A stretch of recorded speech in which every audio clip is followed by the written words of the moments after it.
You know, we've heard of mission trips and things like that, but what exactly are they? Tonight we're going to be talking with 3 Clarion University students who have gone on mission trips in the last year or two. Also, you know, I like to talk to you about what's going on in the news and sort of give you my opinion. Well, it's time for my weekly roundup of the presidential race. It's all coming up next on Feedback.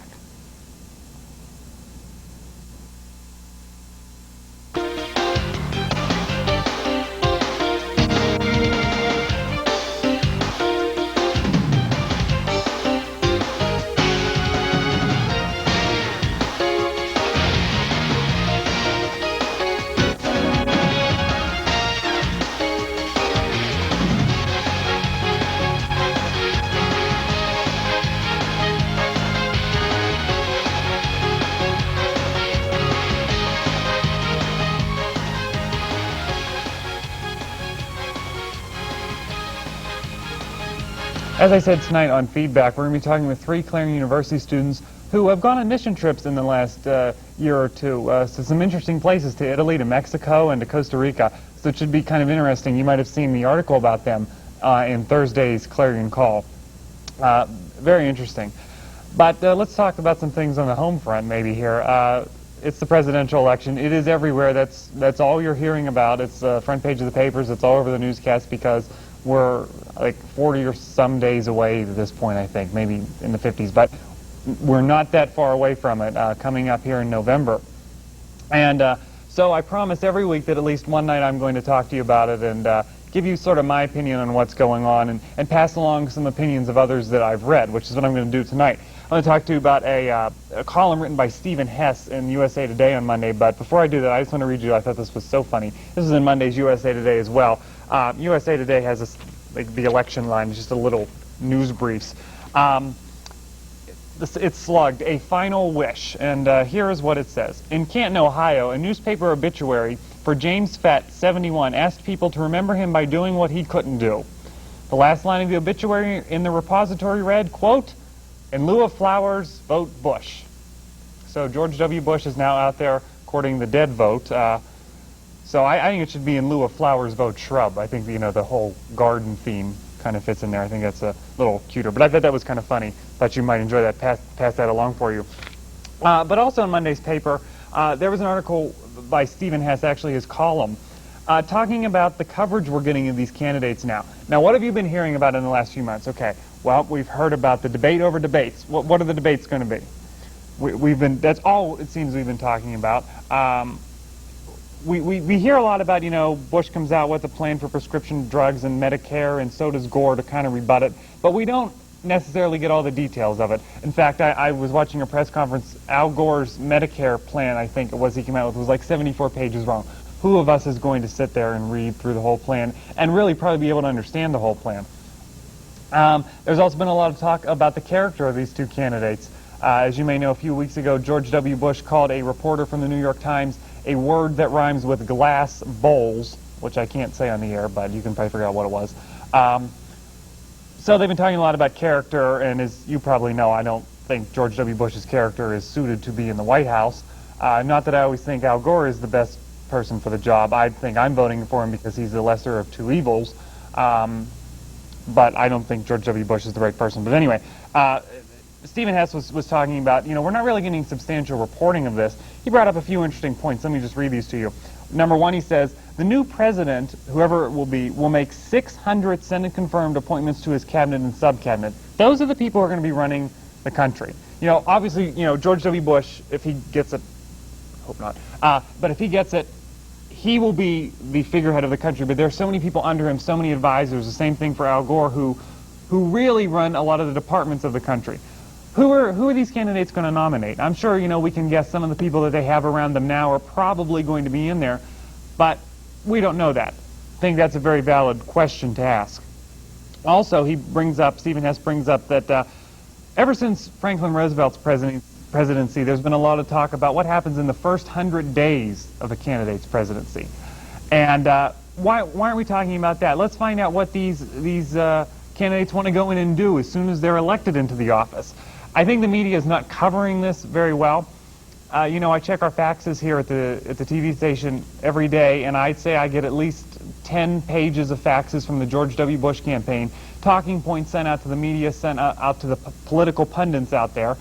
We get the George W. Bush ones. We don't get the Al Gore ones. I don't know how we just happened to end up on the Bush fax list. I don't really read them because I don't really think that's the way to report the news from a press release from the campaign. And this is actually how I'm seeing the reports of this are being driven, how media reports are being driven. So I caution you to be very wary of what you're seeing. I think coming up in the debates in the next month or two, we're going to see more of these candidates. Obviously, we're seeing more and more every day, but we're going to hear more about their plans, and they're going to get to be able to talk to each other. Jim Allaire from PBS, I know, is moderating at least one of the debates, maybe all three, I'm not real sure. But he is going, I've seen his work, he's done the debates before, and I think he can handle it very competently. But I think my suggestion to you is you step back from this and look at this. Is this what a pundit is telling me, what you're hearing on the news? Is this coming from a press release? It certainly could be.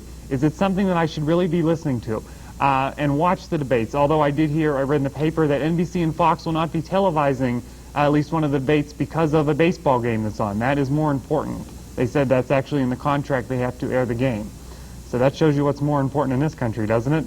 A baseball game over the presidential debates, deciding how the country is going to go in the next 4 years.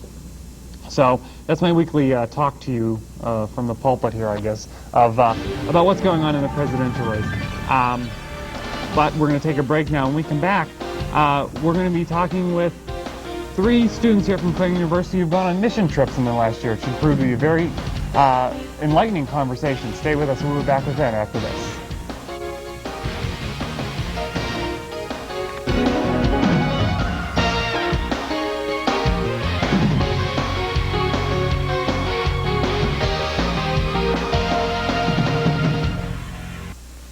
Where's dinner? Well, I thought you'd be home a couple of hours ago, and I put everything away, so I didn't... What is this? Pizza? Pizza? If you had just called me, I would have known what... Dinner ready is pizza. I didn't know you'd be so late. Let me ask you something. Is it too much to have dinner waiting when I go home? Please don't be so loud. Don't tell me what to do! You shut up! I thought you'd be home. I can get pizza at work!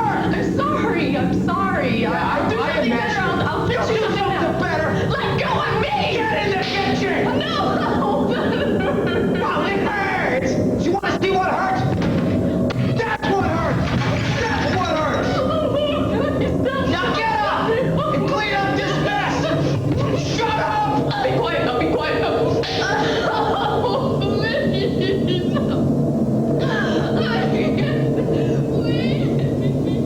For information, call 1-800-END-ABUSE.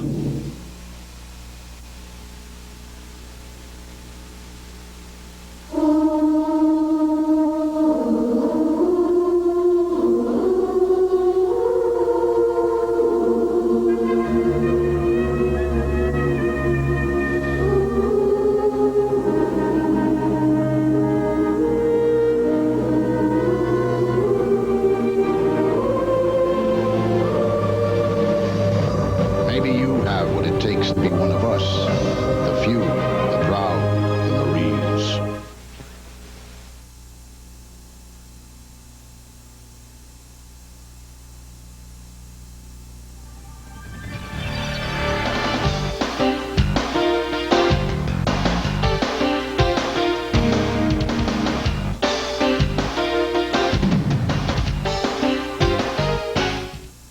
Welcome back to Feedback. I'm Mark Despotakis. As I said earlier, tonight we're talking about mission trips. What are they? You know, I'm sure you've heard the term, but what exactly are they? We're talking with some Clarion University students tonight who actually have gone on some mission trips. You may have seen an article about them in the Clarion Call last week.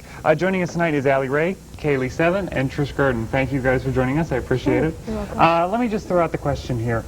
We'll go down the line. What is a mission trip? What did you think it was, and what did it end up being for you? Okay, I know for me, I've been on a bunch of mission trips in the past as a leader and also just as a volunteer going on them. But when I left for this one to Italy, I thought a mission trip was going off to another country and helping people and serving God that way. But I came back realizing that a mission trip can be anywhere. It can be next door. It can be in Clarion. Basically, a mission trip is just helping people and serving God through that way and teaching people about God, not necessarily through your voice, but just through your actions also. Okay. Kaylee? Yes, I agree with what Allie said. It's not necessarily something that you have to do in a different country, but it can be something that is right here in Clarion or in Pittsburgh or in the tri-state area. And I also think that a mission trip is where you either, well, you can talk and voice your Christian beliefs, or you can serve people and show them your Christian beliefs, or you can even do both. Okay. Trish? A mission trip is helping people out in whatever form they need help in. Like if somebody doesn't have clothes, you may go down or go over and supply them with clothes or food or build them a house or something, anything serving them, because it's nice to help people. The Bible says that whatever we do to one of the least of these, we do it to the Lord, and helping other people is a way of serving God. And so that's why these mission trips are really important. Okay. Let's talk about individually. Let's go down the line. Tell us where you went on the trip and basically what you did there. Allie? Okay, I spent this past summer in Naples, Italy. It's right off of the Mediterranean Sea, so it was beautiful scenery. Yeah, it was great. Very hot, but basically what we did, there was myself and 6 other college students from Pennsylvania, Ohio, and Michigan.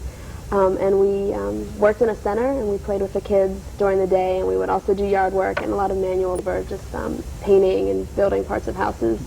Then in the afternoon we would go to the center and play with the children and just do skits and make crafts with them, and basically just letting them see how much we love Christ and how important that is in our lives, and kind of teaching them different aspects of Christianity and what it means to be a Christian, and just loving them and building relationships. And I built a lot of close friendships with the kids over there, and that was a lot of fun. So, were they speaking English, the kids, or did you have to learn Italian? No, I didn't learn Italian. I learned a little bit while I was over there, but and they're taught English from a very young age, so a bunch of them, especially once you hit like 13-year-olds and older, they really could speak it well enough that we could understand.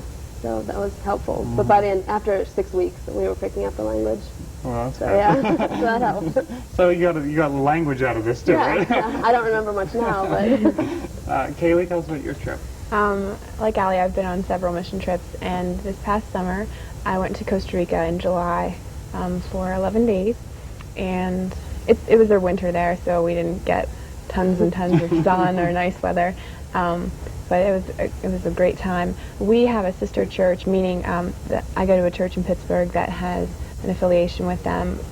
Probably for the past 8 or 9 years, we've been sending teens down to correspond with their church and to build as a church family with this church in Cartago in Costa Rica. So when we went down, we were connected with the youth group there, and also the church there, and we built relationships with the families in the church. We actually stayed with families in Cartago for a few days, and then like Allie, we did a thing called a Jesus Club, where you do a skit and songs and crafts, and we played countless games of Jenga and Uno with them.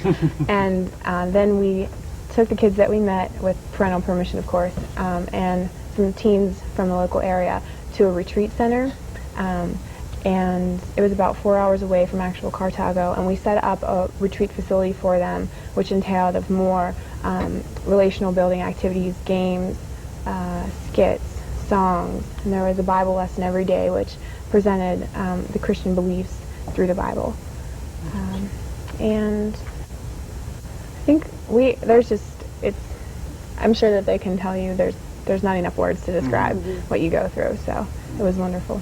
All right, well, just try to put some words about what your experience. Last November, over Thanksgiving break, I went with Kaylee's church to Juarez, Mexico, and she went also.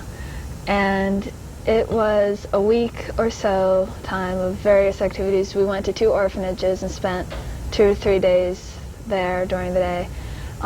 We played games with the kids. We told them Bible stories. We did puppets, sang songs in Spanish. So you learned another language too, or did you go knowing Spanish? I went knowing Spanish. Oh, you did? At least you had the upper hand. Not a heck of a lot, but a decent amount.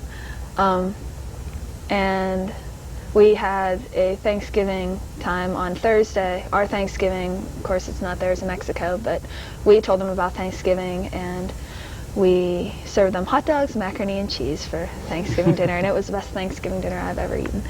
And other things we did down there, we had a Jesus Fiesta, Jesus party, where it was just games, like a little carnival type thing, and that was really fun. And one day we fed the kids breakfast in the morning. Well, it wasn't really breakfast, it was like peanut butter and jelly sandwiches before they headed off to school if they went to school.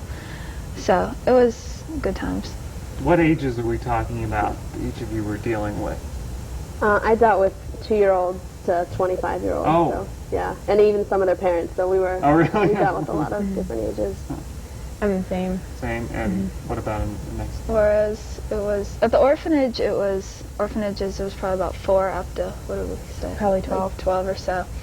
Some had parents, some didn't. If they had parents, they couldn't support them, so they sent them to orphanages. And other times when we weren't in the orphanages, we were dealing with people that were, babies all the way up to, like, older ladies, and it was So, all around. I'm guessing you got to see then quite a wide spectrum of people. In America we're exposed to a lot of people, but, what were your impressions maybe of the people? What did you think about seeing these other cultures, how they react? Was it a shock to you at all? Actually, yeah, it was It a was shock, because the American culture were extremely materialistic and focused on just that. And these families were focused on their families and on their work and on really taking the time to get to know somebody rather than liking them for their material worth. So it was very, very humbling to go there. I'm not sure about Allie, but when I went to Costa Rica and in Mexico, we weren't allowed to dress like we would here. Oh, really? Yeah, we had a certain dress code, and we weren't allowed to wear makeup, or in Costa Rica, we didn't take curling irons or hair dryers or anything like that. Really? So it was hard to get used to that kind of culture, but for Right. them, that's normal. And if we would walk in there all decked out from head to toe, they wouldn't be able to relate to us at all. Yeah. I want to follow up on a couple of those things, but we're going to sneak a break in here. When we come back, we're going to show you some pictures from their trips, and then I have a superficial question about kind of what you thought of the cities you were in as a tourist. We're going to talk about that. I also want to follow up on some cultural things. So stay with us. More conversation about mission trips coming up next on Feedback after this.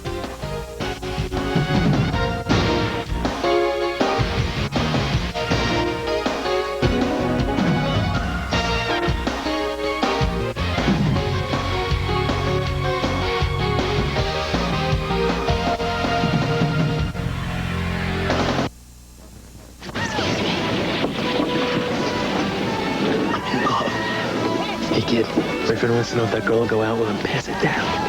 Hey, Grandma, ask the girl on the end if she wants to go out with this loner. The young man wants to know if the girl over there is a donor. Somebody wants to know if you're an organ and tissue donor.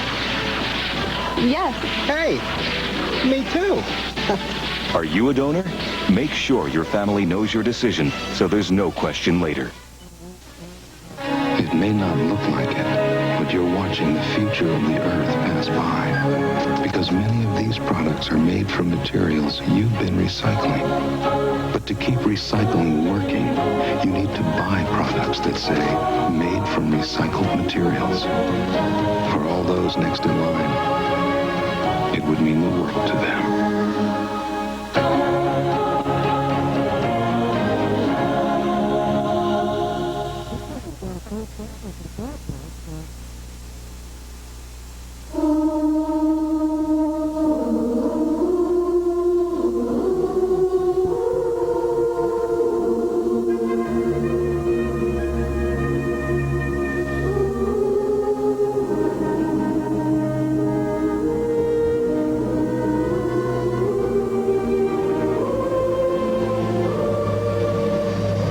Maybe you have what it takes to be one of us. The few, the proud, the Marines. Feedback starts now. And I said, wouldn't a better name for a movie to come out now? And I think I'm going to make the movie or write the book. It would be a great book to have. And you can call to get her book. You can also find it online. Well, I have a feeling I'm going to be rather opinionated. People I know. So let's ask them about scheduling. Why is it that students have such a problem here with? Tune into Feedback with Mark Despotakis every Tuesday and Wednesday night beginning at 7:30 p.m. We're totally out of time. No time to talk to you. We'll see you tomorrow.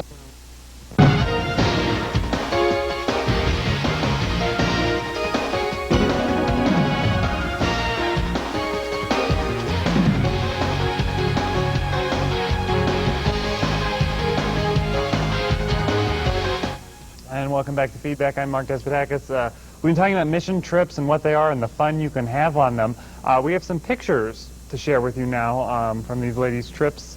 We'll start with Allie's. I'll just put the picture up here. We'll see if we can get a shot of it. And Allie, if you could just explain to us maybe what the first picture is. One of the days we were down there, we had a carnival, we called it, and we did different games with the kids, and that's what we were doing in the picture. We set up face painting and water balloon tosses and those kind of games. And you can see in the back of the picture Mount Vesuvius, so it was right behind the center. So luckily it didn't erupt while we were there, because it is an active volcano. It's due for an eruption soon. Oh, so well, you could have seen history. Yeah, I know. Okay, let's move on to this one. Okay, it wasn't all work while we were there. We did take one day off a week and did touristy things. And one of the days we went to the island of Capri, and we ran into Lisa Kudrow, Phoebe from Friends. Oh, I didn't even look and see who that was. Yeah. Okay, wait, okay, I can look. Oh my goodness. Yeah, so we just started talking to her, playing with her son, and finally we were like, "Are you Lisa Kudrow?" And she said, "Yeah." And she asked about our mission trip, and we were able to tell her why we were there and talk to her about God. And so it was really neat. Yeah, and she wasn't ditzy like she was on the show. She was very nice. What are the odds of that? Yeah. Like you have to go to a foreign country to meet someone on Friends. Yeah. That is, I should have looked at these mental note, look beforehand next time. Okay, what is this one? These are three of the girls that I was closest with there. Miriam, Antonella, and Eliza, and they're around 12 and 13 years old, and they're sweethearts. I miss them. They spoke English fairly well, so I was able to communicate with them, and we've written each other back and forth. We're trying to keep in touch, so. And no, they could speak English then, or? Yeah, especially one of them. She was kind of our translator. She helped us a lot with different things, so it was a big help. Let's move on to Kaylee's pictures now. I'll look at it beforehand. Oh, look, I see, was that Goofy in there? Yeah. Well, okay, take a look at this. Explain this to us. That is the Rodriguez family. I had mentioned before that we stayed with the Costa Rican families, and that was her family. The girl in the middle, her name is Melanie Burson, and she was another team member of mine. And everyone in that household spoke Spanish except for one of the older boys, so it was very hard to communicate with them sometimes, especially when you don't speak Spanish too well. Okay, let's do one. Boy, there's a lot of this one. Yeah, that is a picture of the entire team that we took to the retreat center. It's the American team and the Costa Rican team put together. I think there are maybe about 40 of us there. I didn't really count, but it's a picture of us before we left for the weekend. So this is all the kids and everything that you were taking to this retreat you were talking about? Okay. Look at that, okay. This is moving into when Trisha and I went to Juarez over Thanksgiving break. That little boy's name is Martine, and we had a Thanksgiving tree that we made for them out of just fabric, and they got to put up their name and decorate it with things that they were thankful for. And he put my name on one of the leaves, and he was in an orphanage that we visited, and so he was very dear to my heart, and I didn't want to leave him. I wanted to adopt him. Okay, let's go on to Trish now. Okay, that's me, one of the other ladies on our team, and two of the children at the orphanage on the same day as the Thanksgiving party we had there. The one in the pink is Rocio, and that's her little sister. These two are social orphans. They don't have, or they do have parents, but they can't support them, and so they come here. And it was just really great. Rocio she just picked me out, and she wanted me to sit by her, and she just hung around me the entire time, and she was just so precious. Yeah, we're quickly running out of time. I assume we have about 3 minutes left. So let me ask my superficial question. Going to these places, especially Italy. I mean, what was it like to see these cities? We're talking about, almost having a volcano explode in the background. What was it like? What were these cities like? What did they look like? And maybe your cultural impressions we were talking about a little bit before, but what did you think from a tourist point of view? Say you were on vacation. Okay, the touristy places we went to, like Sorrento and Capri and Positano, they were beautiful. They build them up, and there's a lot of tourists from all over the world there, and I mean, just breathtaking. It's just amazing just to stand back and think, wow, it's just beautiful. And then the actual city of Naples, it can get dirty at different points, especially there are very poor parts of the city, and people keep their own houses clean, and then right outside on their streets, it's just filthy. Really? But there were beautiful parts. Yeah, there were definitely beautiful parts. I can't wait to go back. Oh, so are you going to I go want back? to, yeah. As a mission trip or I don't know, vacation? I haven't decided. So we'll see. Probably a little bit of both. Because I don't think I could go there and not play with these kids. They're two different kids, so. Seems like there's such a great attachment you've all made. Oh, yeah. Yeah. What do we think about the city? I wouldn't plan on a vacation in really? either. Definitely wouldn't go to Juarez for vacation. Very, very dusty and dirty and very extremely impoverished. Cartago wasn't really that bad, but if I didn't know the people, that's what made it attractive to me. The city itself really wasn't all that spectacular.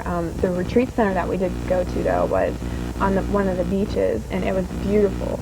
So I would consider going there. And we got to travel through the rainforest and the volcanoes and stuff like that, so that was interesting. You were talking, maybe Trish, you can explain this. We have like a minute left. We were saying during the break about how the Nike symbol means something in Mexico? Down in Juarez, Nike symbol is a gang symbol, so we may just wear it on our shoes or clothes, and it doesn't affect us at all. But down there, it's dangerous if you get caught wearing a Nike symbol. So if you ever go to Juarez, don't wear a Nike symbol. So you guys were then instructed beforehand on what you needed to do, all three of you? We weren't informed that well, mind No. you. We didn't meet until 2 days before we left. Oh. So. But you guys had some... Yeah, we had And you were told training about sessions. dress and things because, I mean, So you're right. I mean, Americans don't realize how things are done. And it's a totally different culture wherever you go. So, thumbs up on the experience for all of you, definitely. So, look at this smile. So you definitely, I mean, I'm going back. You are going back? Me too. I would like to. Wonderful. Well, thank you guys for joining us. I very much appreciate it. If you guys, if you see them on campus and you're interested in doing this, I'm volunteering them. Just stop them, ask them for information. Yeah. Thank you for coming. We'll be right back after this on Feedback.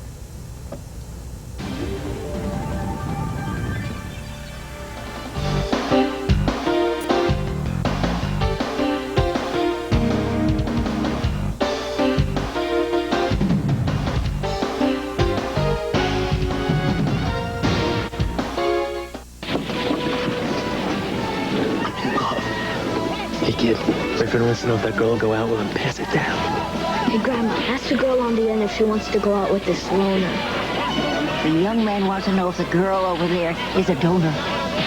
Somebody wants to know if you're an organ and tissue donor. Yes. Hey, me too. Are you a donor? Make sure your family knows your decision so there's no question later. This portion of the programming was made possible through a grant by Fox's Pizza Den. Fox's Pizza Den is located on Old Route 66 in Clarion and offers all-day delivery. Phone 226-5555. That's 226-5555. Fox's Pizza Den is open 7 days a week for your convenience. Phone 226-5555.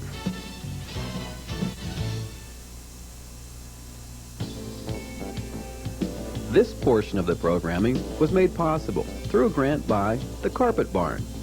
The Carpet Barn is located at 470 South 5th Avenue in Clarion. The Carpet Barn is open Monday through Saturday for all your carpet needs. So call the Carpet Barn, 226-7332.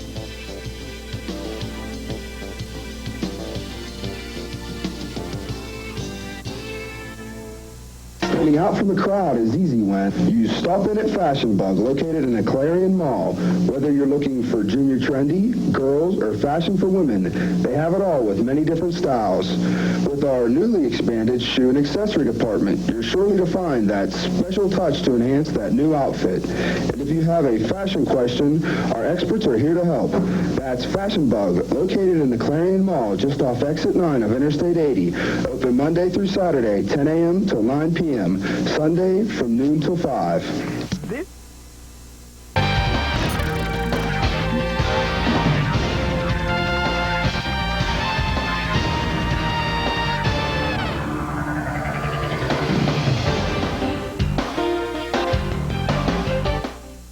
And welcome back. You know what I just found out during the break? Like, these mission trips are wonderful for all the reasons that they've named, but Trish met her boyfriend on the trip, so you can find love on these trips. You can find Lisa Kudrow, you can find love.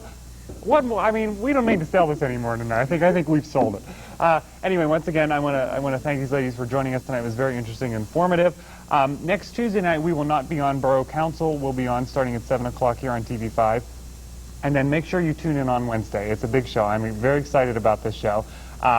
World famous, at least in my eyes, jazz singer, cabaret singer, and now Broadway star Ann Hampton Callaway will be speaking with us. She is a Tony Award nominee for her performance in the new Broadway musical Swing. So we're going to be talking to her about the CDs that she's had out for years now, and also her performance in Swing. So that is coming up for you on next Wednesday's show. We will see you then. TV5 News is next. Thanks for joining us.